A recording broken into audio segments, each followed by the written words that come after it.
Welcome YouTube to another Anime Mondays. Today we'll be continuing a slightly old series that we have, and we'll be covering episodes 10 through 12 of Jujutsu Kaisen and just seeing what's going on with this little mini arc of the season. But before we continue, let's not forget, definitely comment on down below what you think of these three episodes, as well as hit that notification bell and that subscribe button. Without further ado, let's begin. It's been a while. That it has. And we kind of get a start with an episode 10.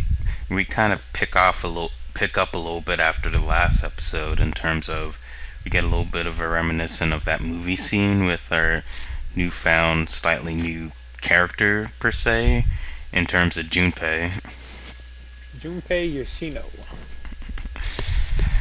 And just kind of seeing how we get a bit of his backstory, I guess. Seemed like he was a little bit of an outcast in a way, part of a movie club personnel, with two of his friends. That apparently typical high school bully situation going on. Yeah, that's exactly what it was. But of course, in these animes, they had to take the bullying to the extreme. Of course, both verbally and physically.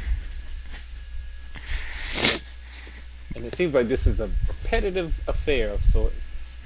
Yep, to the point where these bullies are literally being not only Junpei, but all of his little movies and DVDs and whatnot. And we see our good friend Mahito again.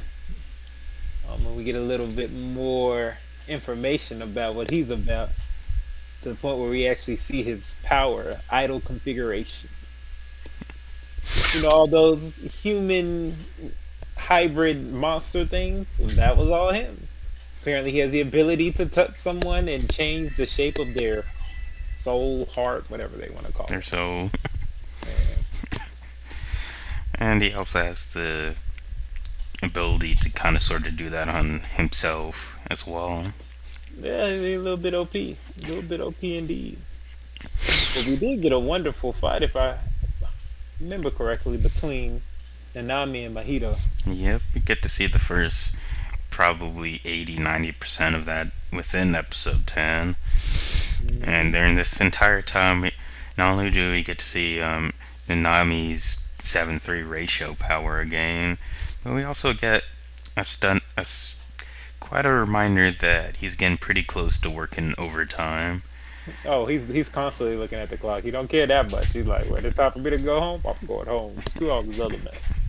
I can respect him for that. He's a working 9 to 5, 10 to 6, whatever 8-hour day he chooses to be. We get a little bit of context for the idol configuration power. It seems extremely overpowered, like one touch kill for the most part. But of course, Nanami has counters to that off the bat. He has a way of preventing his soul from being manipulated. But I guess does it drain energies for him to do, or he can only protect it a certain amount of time? I'm not sure. But the point is, he's lucky that he can pretty much protect himself from that. And pretty much just kind of going through that, and it kind of transitions pretty nicely into episode 11, where we get to see what Nanami's overtime curse energy power actually does. Never minded the name of the episode. Indeed. And pretty much whenever he goes overtime, he pretty much lifts a trigger on his curse energy limit, kind of like a limit break per se. Oh yeah, he was going in hard to the point where I think he might have been, pushing his body a little bit too far, and he was like, "Yeah, it looks like it's time for me to go." And he might have been able to finish Mahito, maybe not, we don't know, but he was like, "I'm just gonna bring this whole thing down because I ultimately I need to go." Yep, and he pretty much does all of that within what do you say, like 15 seconds? Yeah, he brought that whole tunnel down on top of them. Thankfully, he was able to get out, but Mahito sort of somewhat saves himself with this little change his own soul idol transformation power. So, It's clearly overpowered. Clearly, he's gonna be one of those characters. I'm like, he's very annoying. He's almost like Orochimaru at the moment. It's just like, when is he gonna die? Chances are he won't die for a long time. So that's just something I've accepted. He'll be around, being annoying, doing weird stuff. But, eh. yep. But and we also see the the sinking in of the Edge Lord himself. Um, we see our poor Junpei. He has to adopt all black after the death of his mother. Yep. After apparently a cursed finger ends up in her house. I wonder why. I wonder who. I wonder how. And it sometimes you shouldn't make friends with everyone. That's what I've taken from that. But yeah, he's gone to the dark side. In more ways than one. Hmm. And Yeah, I mean, that mom didn't deserve that. That was sad. yep, it's kind of like she was brought into the picture just to die and drive Junpei to the dark side. Clearly. This seems like a very commonplace thing. Mothers are always the way to push your son to the dark side. Just look at Darth Vader. Oh, you're not wrong. Oh, Abby, well, you can blame girlfriends on that. True, very true with that. And unfortunately, this happens just as Itadori was just starting to make friends with Junpei as well. So that's kind of unfortunate right there. But as a result, we see Junpei starting to really take his edgelord hatred out on somebody that he didn't really like from his old being bullied days of not too long ago. Yeah. After Mahato kind of puts the entire gymnasium around this veil of darkness, per se. Man. Junpei goes straight school shooter on him. It's kind of sad, actually. Why it turned into that, I don't know. Yep, but it gets a lot worse from there. After seeing a bit of a brief conflict between Itadori and Junpei, look at who we see makes his old returning grand entrance. None other than Mr. Looks like to be immortal Mahito. Mojito, man. And episode 12, to you someday.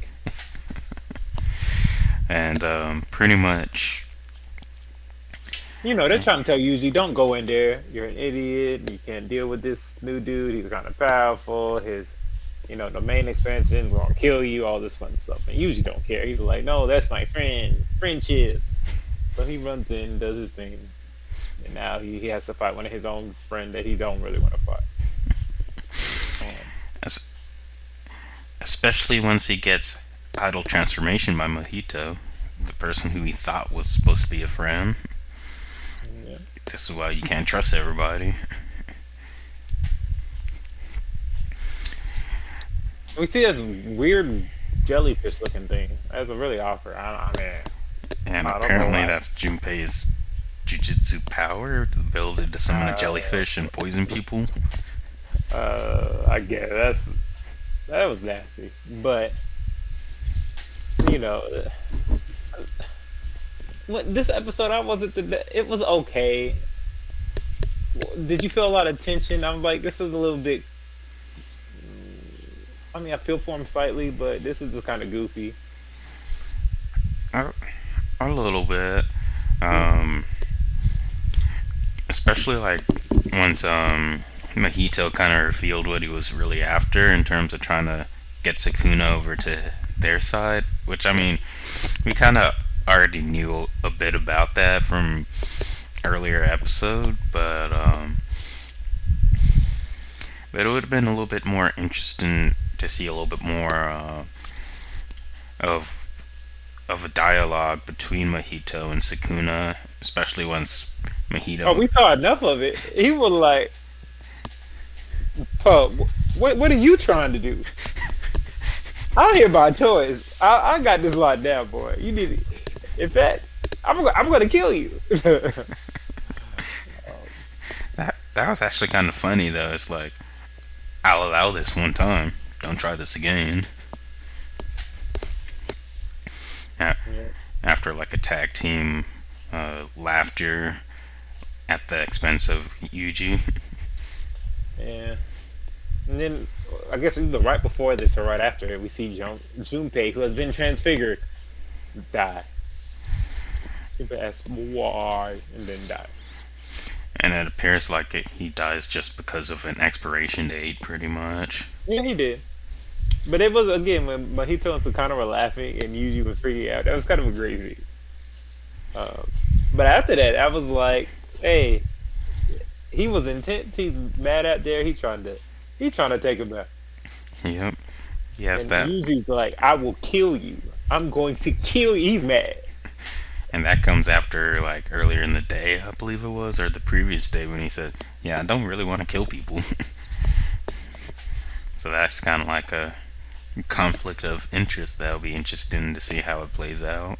And we see, we start seeing Yuji and Mahito fight, and he's smashing the mess out of him. And I think he's actually surprised because number one, he's typically not able you aren't typically able to hurt people, but he's been working on his curse energy and all, so his fist's a little bit overpowered. He tried to use idle configuration again, and Sukuna was like, "Damn, you tried this already? Stop insulting me." He like, "Oh, sorry." And then of course, but he don't get his face smashed in. That was entertaining because I don't like him, so I'm all about it. And then guess who? Our favorite friend Nanami arrives again. So we get a nice old rematch now, even though it's kind of Oh sort yeah, of 2-on-1. and it gets us well set up for episode 13, which will hopefully be the last time we see Mahito, but I doubt it will be. So who knows? Yep. He seems like the Orochimaru. So Kind of, sort of. And if that's the case, we'll see what pushes him over the edge to become the good guy. If you can call Orochimaru a good guy in Boruto. uh, I don't. I mean, so I liked episode 10 and 11. I thought a little bit of the drama around Junpei was slightly weak. Yeah, I understand it was supposed to be extremely emotionally impactful, but maybe it happened too quickly. Like maybe if we had more time with him, it would feel less like, oh, this is just a convenient plot setup. If we knew him from like episode 1 or so, I think it would have been hit a little bit differently. Or even if we knew about him from like episode 4 or 5, it would Yeah. probably would have done it a little bit more. And because again, like I understand they want us to feel like they're close friends. It's supposed to be emotionally draining. I'm like, I mean, it's sad, but they could have done a little bit better with it. That's my major issue. Still a Yeah. great anime. Don't get me wrong. Don't get me wrong. Yep. But yeah, you're right. It kind of felt, I guess, forced is the way to put Rush it. Force, yeah, I'm with you. Yep, as they pretty much put all of it within like a episode to episode and a half, roughly, give or take. Which, I mean, 20 minutes in real time isn't a lot of time to really make any meaningful connection to any one character, per se. Yeah, So, but I'm excited to see what's next. Uh, we haven't seen Nanami's domain expansion, correct? And I guess we haven't seen. no. To my knowledge, I think Gojo and Jogo are the only domain expansions we've seen thus far.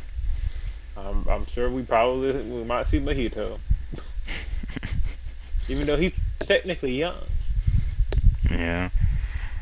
Yeah, we do hear that he's likened to that of a child that just recently formed. But Hey, if child's born walking, I guess that's cool. yeah, but to what age we're not sure. And we do get a little bit of tidbit that that Nanami's not actually sure when, that he hopes to take care of Mojito soon before he gets a hang of that domain expansion. Unlike the other special grade Jogo, which already had its domain expansion. Yeah. And we've all seen how powerful those things can be. You're not wrong at all.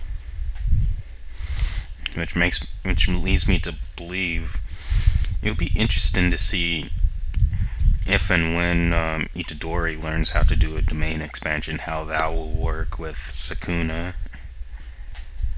Because I'm sure they're probably going to have some sort of combined domain expansion or something, but I guess that's for Combined the domain future. expansion. That's yeah. I'm excited to see it. Yep. But from the looks of things, it sounds like we probably have one, maybe two more, probably one more episode to close out this arc. So we'll probably get to that next time on Anime Mondays. But until then, keep y'all lives geeky, folks. I'll try to at least. It's always a battle. Maybe not. But a little bit of geeky, it'll help. It helps the medicine go down a little bit. Makes life a little more bearable. So yeah, keep it geeky. Alright, take care, folks, and hit that subscribe button.